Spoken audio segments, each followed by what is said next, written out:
Good morning बच्चों, welcome to my geography class. बच्चों, पिछली कक्षा में हमने हिमालय की संरचना के आधार पर उसे 4 भागों में बांटकर पढ़ा था।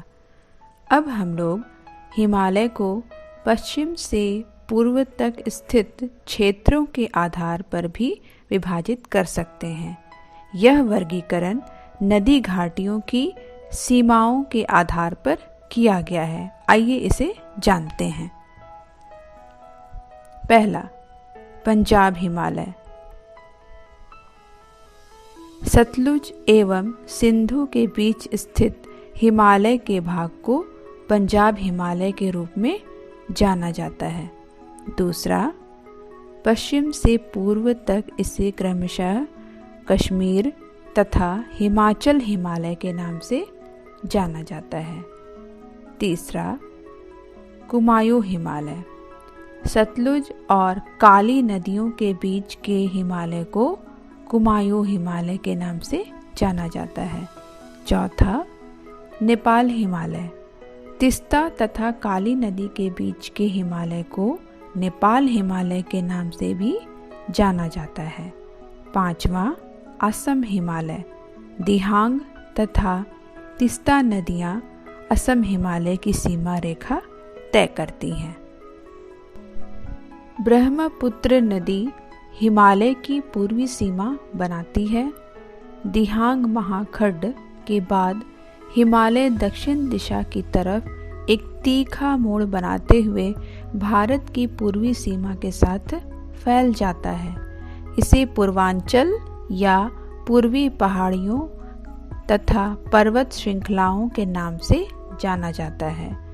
ये पहाड़ियाँ उत्तर पूर्वी राज्यों से गुजरती है तथा मजबूत बलुआ पत्थरों से बनी हुई हैं। ये घने जंगलों से ढकी हैं तथा अधिकतर समानांतर श्रृंखलाओं एवं नदी घाटियों के रूप में फैली हैं। इसके पूर्व में नागा, पटकाई, मणिपुर तथा मिजो पहाड़ियाँ शामिल हैं। बच्चों, हम लोग अब भारतीय स्थलाकृतियों के दूसरे भाग उत्तरी मैदान के बारे में जानेंगे। ये पिक्चर जो आप लोग देख रही हैं बच्चों, ये भारत के उत्तरी मैदान का है। उत्तरी भारत का मैदान हिमालय के दक्षिण कोई 2400 किलोमीटर की लंबाई में पूर्व से पश्चिम तक फैला हुआ है। उसकी चौड़ाई 240 से 500 किलोमीटर है। इसका क्षेत्रफल 7 लाख वर्ग किलोमीटर है। सबसे कम चौड़ाई पूर्वी भाग में मिलती है। यह घनी जनसंख्या वाला क्षेत्र है। समृद्ध मृदा, पर्याप्त जल की उपलब्धता एवं अनुकूल जलवायु के कारण कृषि के लिहाज से यह भारत का सर्वाधिक उपजाऊ क्षेत्र है। उत्तरी मैदान का निर्माण जलोढ़ मृदा से हुआ है। सिंधु, गंगा एवं ब्रह्मपुत्र तथा उसकी सहायक नदियों से बना है।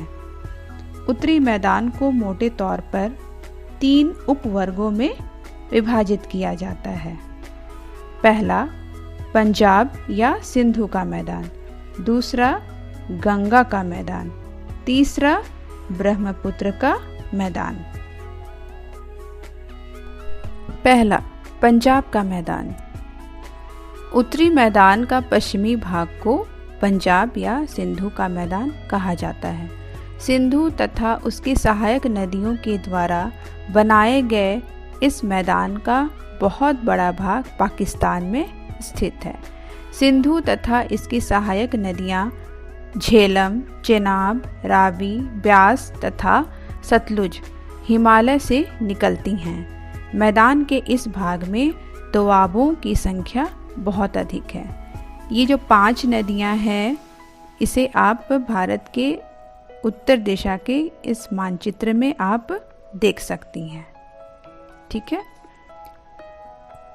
दोआब, इसका अर्थ है 2 नदियों के बीच का भाग।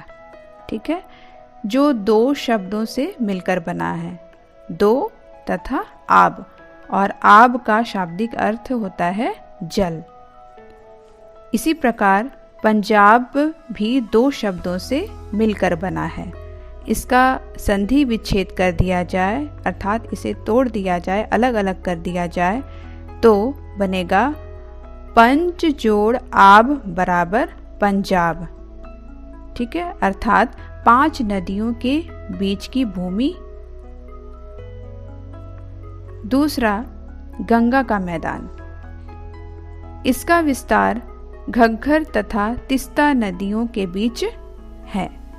यह उत्तरी भारत के राज्यों हरियाणा, दिल्ली, उत्तर प्रदेश, बिहार और झारखंड के कुछ भाग तथा पश्चिमी बंगाल में विस्तृत है। तीसरा, ब्रह्मपुत्र का मैदान। इसके पश्चिम में विशेषकर असम में स्थित है।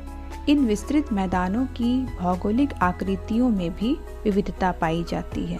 मिट्टी की विशेषता और ढाल के आधार पर उत्तरी मैदानों को 4 भागों में विभाजित किया जा सकता है। पहला, भाबर प्रदेश, दूसरा, तराई प्रदेश, तीसरा, बांगर प्रदेश, चौथा, खादर प्रदेश। अब एक एक करके हम इन सारे प्रदेशों को विस्तृत रूप से जानते हैं। पहला, भाबर प्रदेश। हिमालय नदियां पर्वतों से नीचे उतरते समय शिवालिक की ढाल पर 8 से 16 किलोमीटर की चौड़ी पट्टी में गुट्टिका मतलब पत्थरों या कंकड़ों का निक्षेपण अर्थात जमा करती है। इसे भाबर के नाम से जानते हैं। सभी नदियां भाबर पट्टी में विलुप्त हो जाती है मतलब छुप जाती है। ठीक है, यहाँ पर आकर नदियां क्या करती हैं? विलुप्त हो गई हैं, छुप गई हैं। दूसरा, तराई प्रदेश। भाबर पट्टी में विलुप्त नदियां इस पट्टी के दक्षिण में ये नदियां पुनः निकलती हैं एवं नम तथा दलदली क्षेत्र का निर्माण करती हैं, जिसे तराई कहा जाता है। यह वन्य प्राणियों से भरा घने जंगलों का क्षेत्र है। यह निम्न समतल मैदान है। ठीक है बच्चों, और इसी क्षेत्र में दुधवा नेशनल पार्क स्थित है।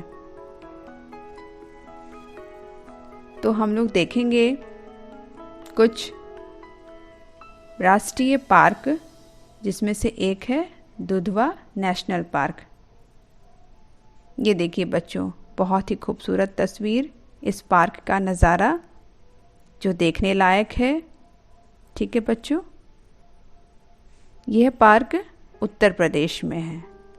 ठीक है, जो बहुत ही रमणीय है और बहुत ही मनमोहक है।